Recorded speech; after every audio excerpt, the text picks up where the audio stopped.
16 de novembro do ano de 1922, nasceu em Portugal um dos maiores escritores do mundo contemporâneo, José Saramago.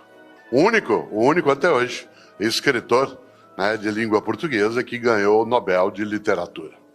Nós temos uma literatura exuberante, a começar talvez do nosso maior aqui do Rio de Janeiro, mas que é o maior também nosso no mundo, que é Machado de Assis. Temos Guimarães Rosa, temos Carlos Drummond de Andrade, temos a ucraniana que viveu no Brasil, no Rio de Janeiro, a vida toda, que foi Clarice Lispector. Temos homens e mulheres estupendos no campo da nossa literatura no Brasil e em Portugal. E Saramago, um homem genial, que morreu com 87 anos de idade, produziu coisas decisivas e buscou ser o melhor como escritor, o melhor como alguém que produziu arte, o melhor como alguém que foi capaz de nos trazer coisas que nem imaginávamos na literatura. Quem lê o Memorial do Convento, Levantado do Chão, sabe o quanto ele colaborou e colabora, né, com aquilo que é a literatura. Por isso, nós temos de honrar as pessoas que são as melhores pessoas entre nós. E elas não são as melhores, como eu dizia, como forma de arrogância, de petulância, mas porque elas fazem com que a gente se sinta bem de ter sido contemporâneo ou contemporânea dessa pessoa. Mas o que eu gosto de lembrar é o quanto José Saramago, no ano de 1995, lançou um livro que é absolutamente impactante, Ensaio sobre a Cegueira. Evidentemente, há pessoas que cegas são porque a natureza assim construiu ou tiveram algum tipo, né, de distúrbio, alguma patologia depois durante a vida, mas o que o Saramago trata nessa obra, Ensaio sobre a Cegueira, é a cegueira intencional, proposital da mente.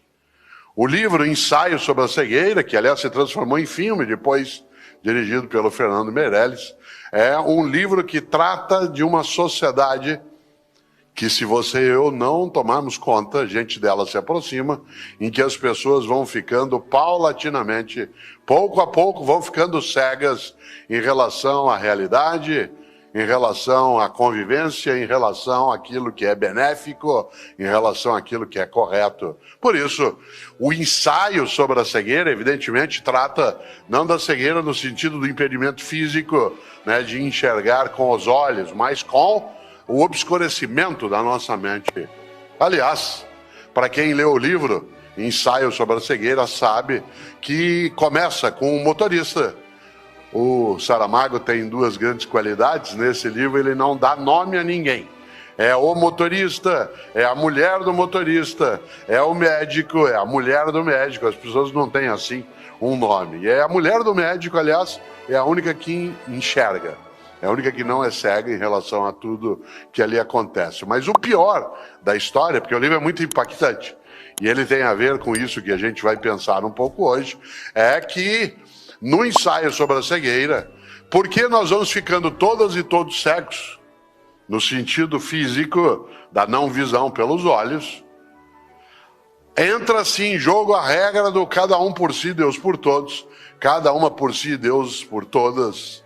E aí a lógica é a barbárie, a brutalidade, a violência, a incapacidade de conviver, e aí vem a coisa mais complexa. O nosso pior, não o nosso melhor, o nosso pior como ser humano vem à tona. E o livro desnuda isso.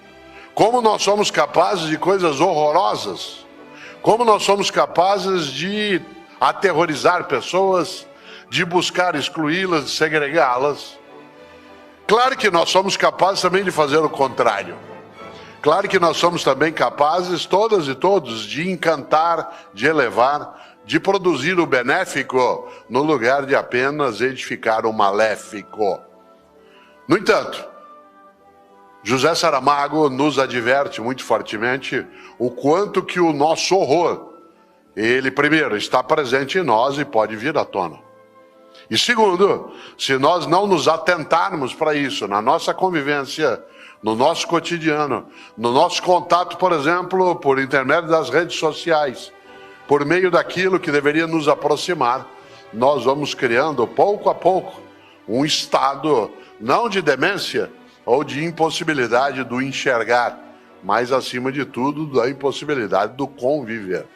E é muito forte imaginar que Saramago, no seu centenário, no 16, de novembro de 2022, possa ser lembrado.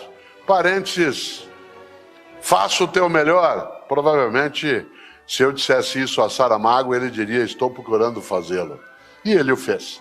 Aliás, Saramago é uma das pessoas que mais me encantou numa coisa que parece absurda. Ele tem um livro sobre Jesus. Ele é absolutamente ateu. Ele era ateu, assim se declarava. Ele escreveu um livro chamado O Evangelho segundo Jesus Cristo, que é a história de Jesus contada por um ateu.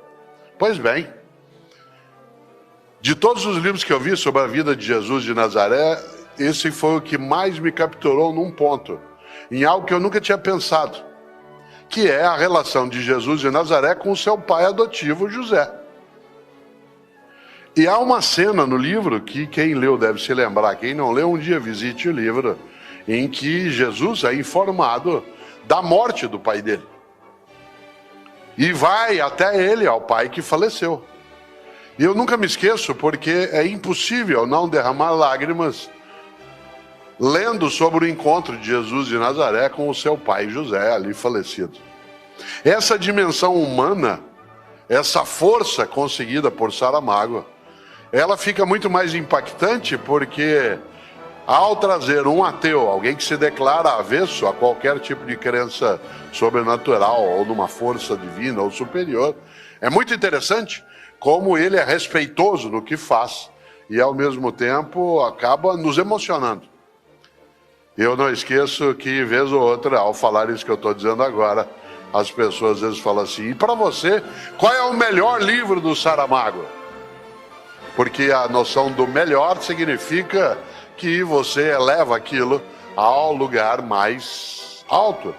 E é interessante porque o melhor livro do Saramago talvez tenha que ser perguntado a ele, e ele talvez dissesse, não precisaria dizê-lo, este é o meu melhor livro porque foi o melhor que eu fiz naquela condição. E Saramago, de fato, ele nos coloca algo que é a busca de fazer com que a humanidade não seja banal, pequena, fútil, estúpida,